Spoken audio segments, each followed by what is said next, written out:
பொதுவாக காசுக்கு ஒர்த்தான ப்ராடக்ட் அப்படின்னா அந்த மேட் ஃபினிஷ் வந்து சஜஸ்ட் பண்ணுவேன். என்னோட க்ளோஸ் ஃப்ரெண்ட்ஸுக்கோ அல்லது ஃபேமிலிக்கோ நானே கிஃப்ட் பண்ணும்போது இந்த மேட் ஃபினிஷில் தான் நான் வந்து கிஃப்ட் பண்ணுவேன். இதோட ப்ளஸ் பாயிண்ட் என்ன அப்படின்னா ஐ ஷோ யூ. இப்போ இந்த ஃப்ரேமில் இந்த இடத்துல பாருங்கள், லைட்டாக ஒரு சின்ன ஸ்டெயின் இருக்கா, இது வந்து கம் ஸ்டெயின். இதில் வந்து நான் வாட்டர் ஆட் பண்ணி அதை நான் ரப் பண்ணுறேன், ஒன்றுமே ஆகாது இந்த ஃப்ரேமுக்கு.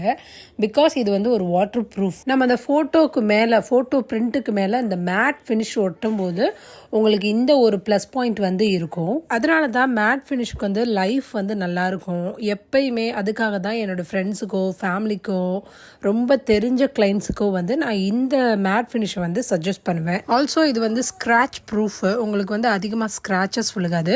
ஸோ ஸ்டெயின்ஸ் ஏதாவது பட்டுச்சுன்னா ஜஸ்ட் நீங்கள் வைப் பண்ணால் கூட போதும், வெறும் கிளாத் வச்சு போயிடும். ஸோ இந்த மாதிரி மேட் ஃபினிஷ்டு ஃப்ரேம் வந்து உங்களுக்கு தேவைப்படுது அப்படின்னா நீங்கள் என்ன காண்டாக்ட் பண்ணுங்கள். நாங்கள் உங்களுக்கு அழகாக நீட்டாக ரொம்ப கேர் எடுத்து பண்ணி கொடுத்துட்ருக்கோம். ஆல் ஓவர் தமிழ்நாடு நாங்கள் டெலிவரி கொடுத்துட்ருக்கோம்.